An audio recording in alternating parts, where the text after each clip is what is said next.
ক্ষমতায় এসে বিএনপি ২ মাসও টিকতে পারেনি। তীব্র আন্দোলনে দলটি ক্ষমতা ছাড়তে বাধ্য হয়েছিল। আজ থেকে ৩০ বছর আগে ১৯৯৬ সালে ঠিক এমনটাই হয়েছিল। নির্বাচনে বড় জয় পেয়ে সরকার গঠন করলেও তীব্র আন্দোলন আর রাজনৈতিক অস্থিরতায় পদত্যাগ করতে বাধ্য হয়েছিলেন তখনকার প্রধানমন্ত্রী খালেদা জিয়া। একতরফা নির্বাচন আর বিরোধী রাজনৈতিক দলগুলোকে উপেক্ষা করার ফলে এমন অবস্থার সৃষ্টি হয়েছিল। ১৯৯৬ সালে ক্ষমতায় এসেও কেন বিএনপিকে ক্ষমতা হারাতে হয়েছিল সে সম্পর্কে বিস্তারিত জেনে নেওয়া যাক।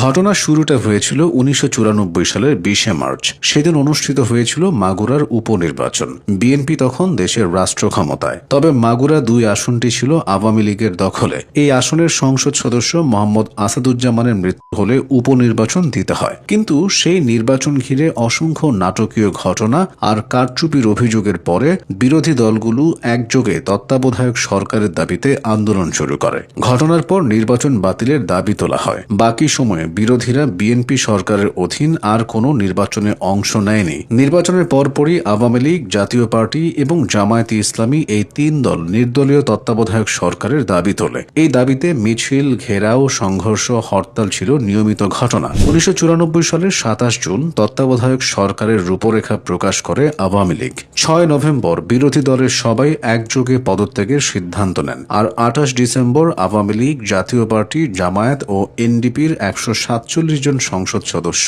একযোগে পদত্যাগ করেন। আওয়ামী লীগের পক্ষে শেখ হাসিনা, জাতীয় পার্টির পক্ষে মিজানুর রহমান চৌধুরী, জামায়াতের পক্ষে মাওলানা মতিউর রহমান নিজামী এবং এনডিপির সালাউদ্দিন কাদের চৌধুরী পদত্যাগপত্র দাখিল করেছিলেন। তবে সেই পদত্যাগপত্র গ্রহণ না করে টানা ৯০ দিন অনুপস্থিত দেখিয়ে ১৯৯৫ সালের ৩১শে জুলাই সংসদীয় আসনগুলো শূন্য ঘোষণা করেন স্পিকার শেখ রাজ্জাকারী। আন্দোলন ও সহিংসতার মাত্রা বেড়ে গেলে ১৯৯৫ সালের ২৪ নভেম্বর পঞ্চম জাতীয় সংসদ ভেঙে দেওয়া হয় এবং ১৯৯৬ সালের ১৫ ফেব্রুয়ারি ষষ্ঠ জাতীয় সংসদ নির্বাচনের তারিখ নির্ধারণ করে তফসিল ঘোষণা করে নির্বাচন কমিশন। কিন্তু ১৯৯৬ সালের ১৫ ফেব্রুয়ারির নির্বাচনও ছিল একতরফা ও সহিংস। টানা ৪৮ ঘণ্টা হরতালের মধ্যে অনুষ্ঠিত এই নির্বাচনে ভোটার উপস্থিতি ছিল স্বল্প।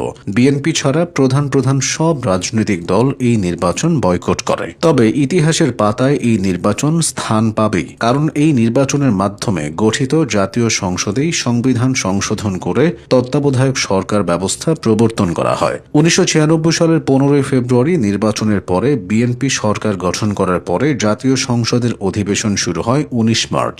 যদিও ৮ মার্চ থেকেই বিরোধী ৩ দল লাগাতার সর্বাত্মক অসহযোগ আন্দোলন শুরু করেছিল। সংসদে তত্ত্বাবধায়ক সরকারের বিল উত্থাপন